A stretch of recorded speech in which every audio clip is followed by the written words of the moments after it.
un poco... Creo, Vicente, a lo mejor me parece que conviene, no sé el resto de los senadores qué opinan, pero quizá convenga que, bueno, que vos puedas continuar, Vicente, y sobre el final hacemos las consultas. ¿Les parece al resto de los senadores?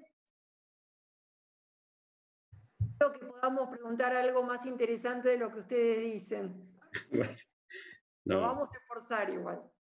bien. Bueno, muchas gracias por la invitación. Realmente es un honor poder contarles un poco lo que hacemos, lo que hacemos. Si bien hay varias caras conocidas acá, uno se siente cómodo, gente que ya es de la casa, ¿no? No es común ir a una comisión del Senado y tener por lo menos dos personas que podemos decir que son de la casa, digamos. Pero hay muchos que también han hecho de su trayectoria política también un apoyo a INVAP, ¿no?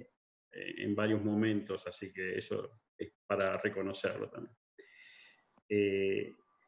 Sí, a ver, empezando por tratando de continuar un poco con la línea de Hugo, ¿no?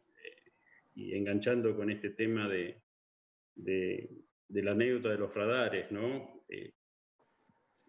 Faltó el comentario de que la decisión justamente de la radarización con Industria Nacional tiene la firma de Alberto Fernández, porque fue hecha en el momento en que el SINVICA, la ley del 1407 de 2004, creo, que fue hecha por una decisión durante el gobierno de Néstor Kirchner, y en ese momento el jefe de gabinete era Alberto Fernández. Ahí también hubo una anécdota de cuando lo fueron a ver al presidente por este tema, y que fue una decisión también muy jugada, ¿no? Que hace a la política de Estado. No sé si querés contarla, Hugo. Sí, me había olvidado de que es trascendente esto. Bueno, era parte del comentario que les hacía en el sentido de que lo que le contaba sobre el tema de los radares, la construcción de radares, era una primera parte, que había algo mucho más que contar, un poco más largo. Efectivamente, la Fuerza Aérea firma, el responsable del área de regiones aéreas nos firma un contrato por la construcción de un prototipo y 9 radares más o 10 radares más. Pero empezamos a trabajar y al año de estar trabajando, cambian las autoridades del Ministerio de Defensa, se va este hombre al frente del Comando de Regiones Aéreas de la Fuerza Aérea, y bueno, nos avisan de que el contrato no tenía validez porque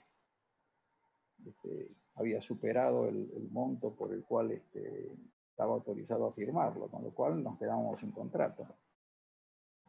Y bueno, generalmente lo que nos suele pasar es que a veces los contratos, la concreción de un contrato tarda más que la ejecución misma del proyecto, ¿no? Parece mentira, pero así suelen darse las cosas. Nosotros en ese momento no paramos, seguimos adelante con el proyecto.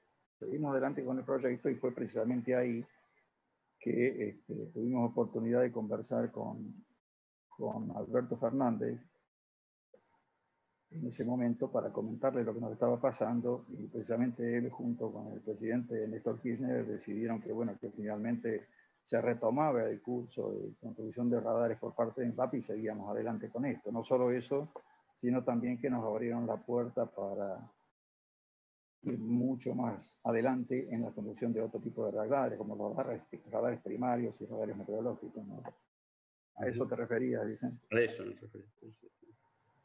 Bueno, a ver, me gustaría tratar de contextualizar un poco lo que es INVAP en términos de dos elementos que hoy están muy vigentes en las discusiones del día a día. Uno es el tema de la economía del conocimiento, que ustedes hace poco votaron la ley, y el otro es todo el tema de la necesidad que tiene Argentina de poder generar divisas, digamos, como dos puntos que de alguna manera, digamos, donde uno dice, bueno, a partir de ahí uno puede encontrar cuál es el valor que tiene hacer tecnología en el país, ¿no? Hoy estamos hablando mucho de todo el tema de economía de conocimiento y bueno, hay una necesidad, yo veo que los fundadores, Baroto, Tegui, Tonietti, Hugo, todos ellos ya entendían que el conocimiento era una herramienta para el desarrollo del país. Y cuando hablamos de desarrollo del país, hablamos de desarrollo económico del país.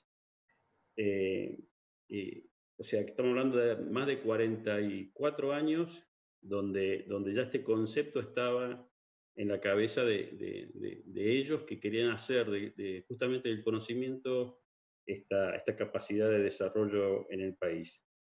Y creo que de ahí justamente sale el concepto que mencionaba Hugo de vivir de lo que se vende, justamente para darle a esto una dinámica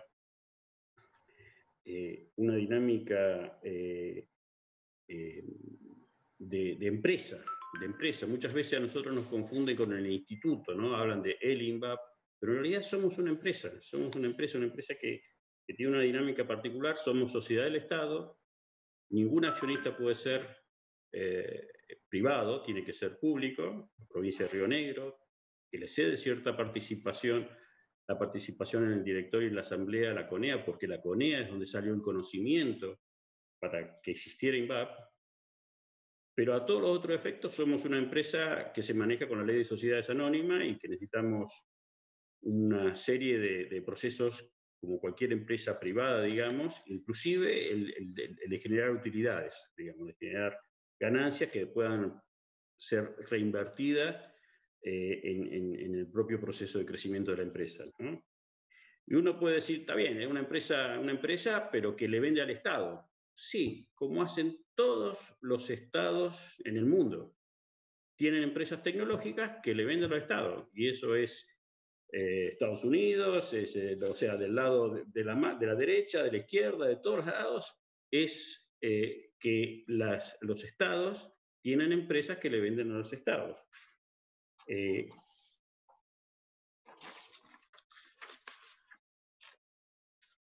¿Qué es el desarrollar proyectos tecnológicos? Nosotros tenemos un compañero que define que los proyectos tecnológicos son aquellos que usan el conocimiento como materia prima. Y la gran ventaja de tener al conocimiento como materia prima es que el stock de conocimiento crece cuando se lo usa, cuando se lo gasta, vamos a decir, en vez de reducirse, se agranda. Y eso es un poco lo que nos permite pasar de un área tecnológica a otra, porque vamos capacitándonos y vamos haciendo cada vez más, tener más conocimientos para abordar nuevas áreas, ¿no? Complementariamente a este concepto, la falta de continuidad en la inversión tecnológica, la falta de continuidad es algo que es muy dañino para desarrollar la economía del conocimiento. Es preferible tener una continuidad, aunque sea bajando el nivel si el país no puede, pero no parar las cosas. Eso nosotros durante los más de 40 años de vida de la empresa hemos sufrido cambios, siempre nos han apoyado, algunos más, otros menos, pero muchas veces nosotros mismos tuvimos que empujar esa continuidad buscando negocios en el exterior, cambiando las áreas tecnológicas de interés y esas cosas, porque necesitamos, sabíamos, nuestros fundadores, nuestros dirigentes sabían que era importante generar la continuidad en todo este desarrollo. Y de alguna manera esta historia de buscar de cada una de las crisis, como la que contó Hugo del 90, fue generando una especie de modelo de negocio de INVAP. Y el modelo de negocio lo podemos definir como es satisfacer una necesidad tecnológica que tenga el país, hacerlo de manera competitiva para que después podamos salir a vender esa capacidad hacia afuera. Esto, y generar una capacidad exportable, obviamente, ¿no? Esto, para ponerlo en números, para que sea algo material, ¿cómo lo podemos decir? Bueno, a ver, en los últimos 10 años, INVAP facturó aproximadamente unos 2.000 millones de dólares.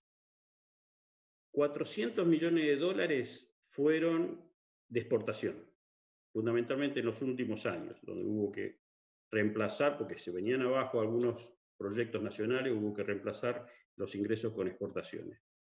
O sea, ya tenemos un porcentaje interesante de ingreso de divisas. Pero de los 1.600 millones de dólares que facturamos en proyectos locales, en todos los casos implicó una no salida de divisas. Implicó, porque la única manera, los radares de vigilancia de tránsito aéreo, los satélites, los radares de frontera, todas esas cosas, si no lo hacíamos en un contrato con INVAP, había que comprarlo afuera. O sea que de esos 1.600 millones de dólares se evitaron salidas de divisas por esos 1.600 millones de dólares. Pero hay otro dato más interesante en términos de número. Esos 2.000 millones de dólares de proyectos ejecutados, solo el 20% se gastó, fue costo de importación. O sea, el 80% de toda esa ejecución de proyectos es nacional, inclusive lo de exportación. Y hay otro dato más. De ese 80%, el 50% es INVAP. Y el otro 50% son muchas pymes y empresas nacionales distribuidas en todo el país. Y acá, entonces, ponemos en valor otro tema que no es, o es tan importante el objeto tecnológico que queremos desarrollar como el proceso mismo en el cual se desarrolla ese proceso tecnológico. ¿Por qué? Porque se moviliza la economía, se generan nuevas pymes, nuevas industrias, a las cuales en algunos casos nosotros ayudamos a que se formen, a que se capaciten, a generarles procesos de calidad que después ellas usan en otras áreas industriales.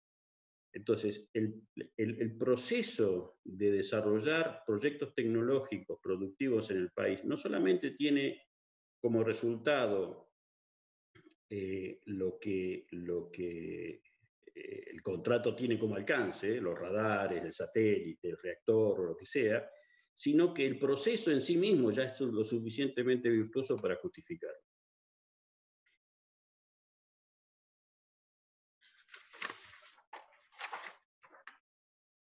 Otro punto que también es importante en todas estas análisis de las cosas es, uno diría, ¿por qué tenemos que tener tecnología en casa? ¿Por qué tenemos que tener tecnología nacional?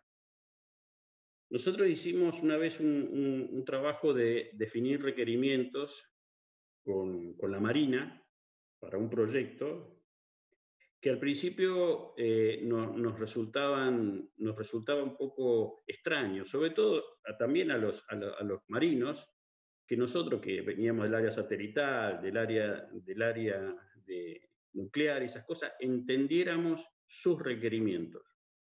Se hizo un trabajo en 6 meses, estábamos hablando de igual a igual con ellos, tanto para las fragatas como para la modernización de submarinos.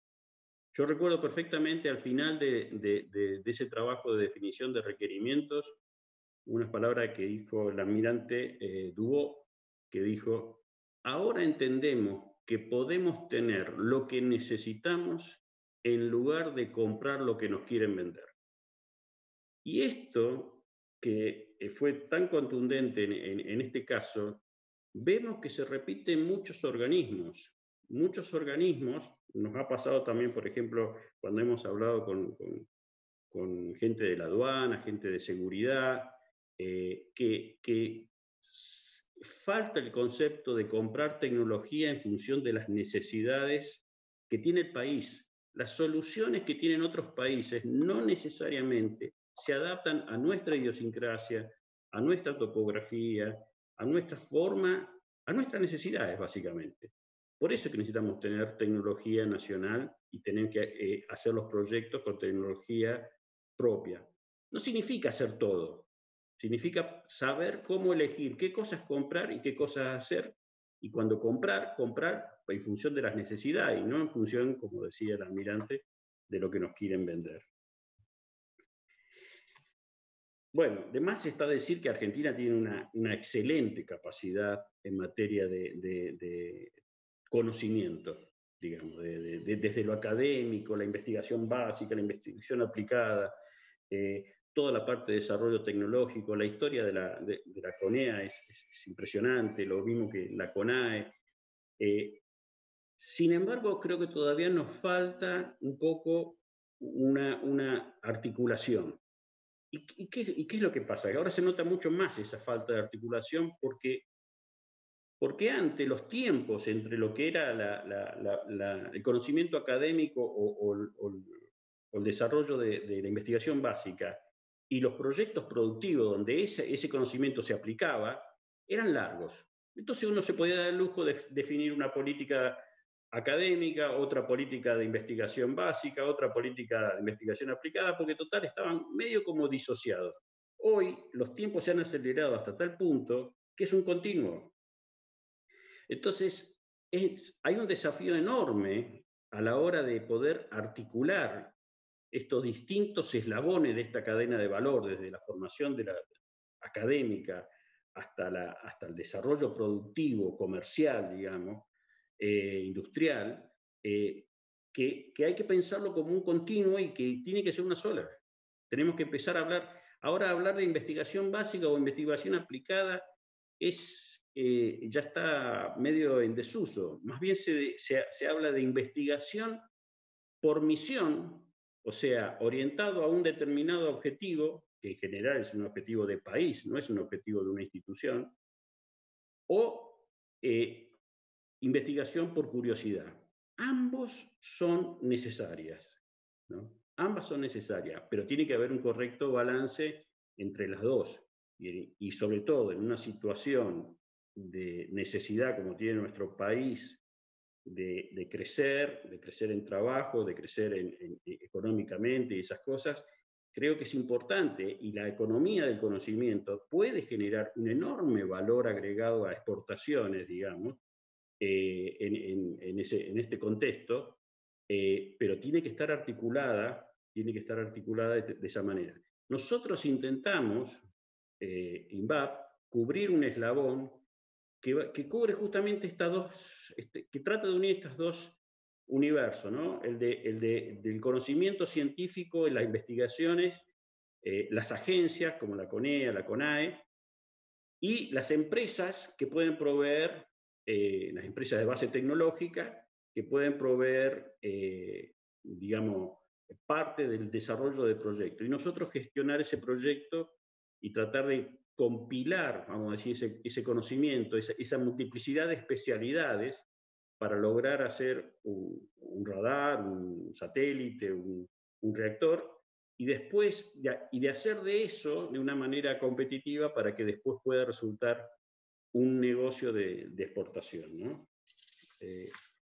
Un poco ahí está el desafío que tenemos como país de crecer en esta articulación de todos los eslabones que hacemos a esta cadena de valor, definiendo bien los roles, ¿no? Hoy todavía tenemos cierta confusión de roles en cuanto a, porque pensamos que cada una de las partes, qué sé yo, el que tiene la idea, el concepto básico o el concepto piensa que eso es muy importante, y la realidad es que esa, lo digo como físico, digamos, esa es la parte más divertida, pero no necesariamente la que requiere más esfuerzo, porque la parte de lograr eso, que sea un producto vendible, que tenga mantenibilidad, que tenga, digamos, que pueda ser mantenido durante su ciclo de vida y esas cosas, requiere de un esfuerzo y agrega un valor enorme, que lo termina convirtiendo en un proyecto, que puede ser un proyecto científico, en un proyecto productivo.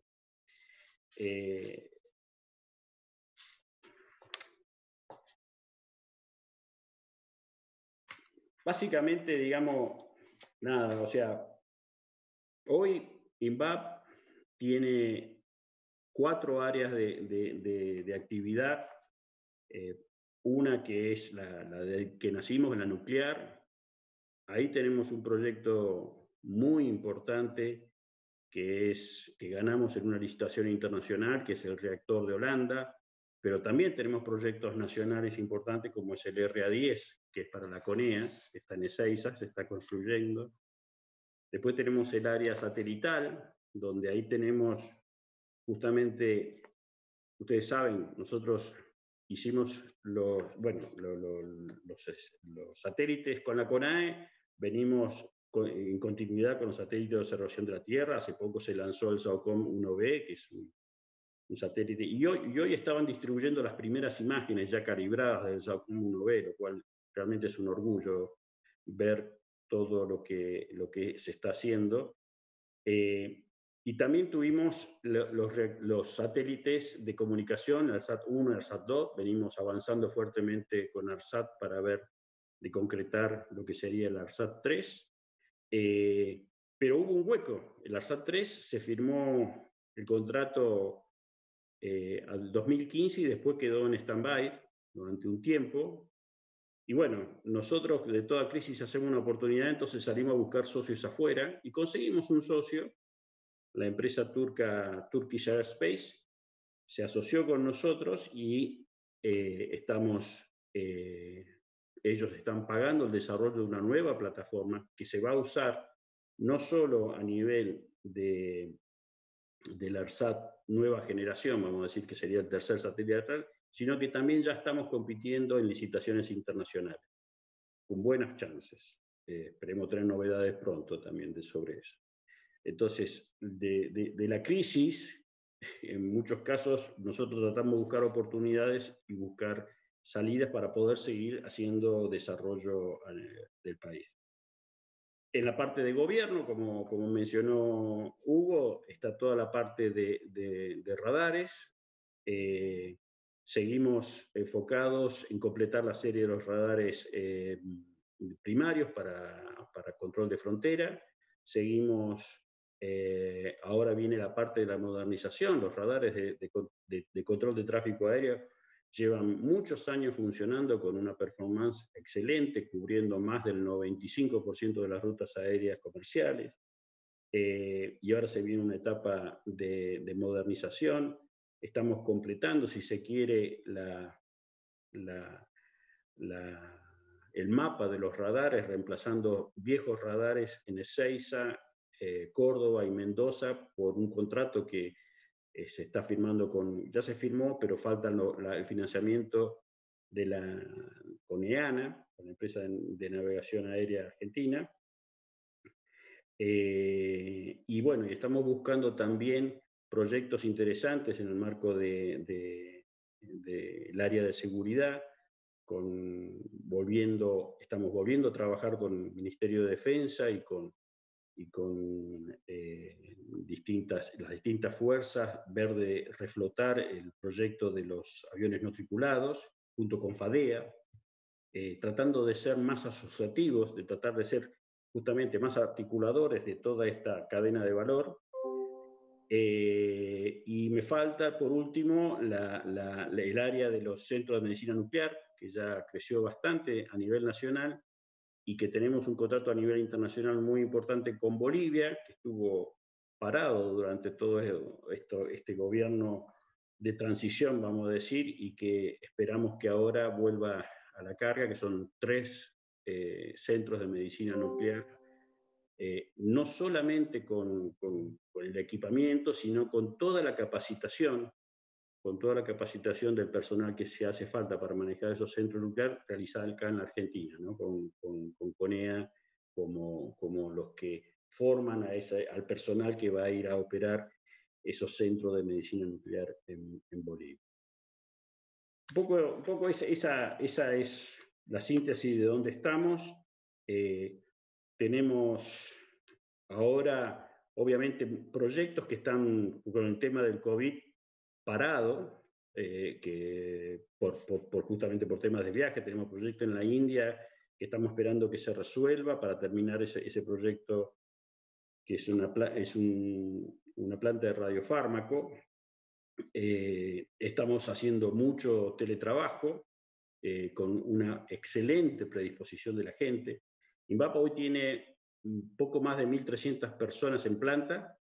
Estamos a la sede, estamos yendo a trabajar del orden de unas 300, 400 personas en las distintas sedes. Obviamente la sede principal es acá en Bariloche, pero hay sede en Buenos Aires, en Córdoba, y el resto está haciendo teletrabajo. El resto está haciendo un enorme esfuerzo, porque no es un teletrabajo común, es un teletrabajo en condiciones a veces complicadas, con los chicos que también tienen clases simultáneamente que los padres están trabajando, y bueno, todas las complicaciones que todos vivimos por este tema del COVID. Pero hay un fuerte compromiso. Obviamente a nosotros nos pegó económicamente este tema de la pandemia, y hay un fuerte compromiso de todos los actores, inclusive obviamente también del personal de INVAP, para hacer que esto tenga continuidad y que salgamos adelante. Atento a las preguntas, no sé si hay algo más para comentar. Muchas gracias, Vicente. La verdad que siempre es un placer escuchar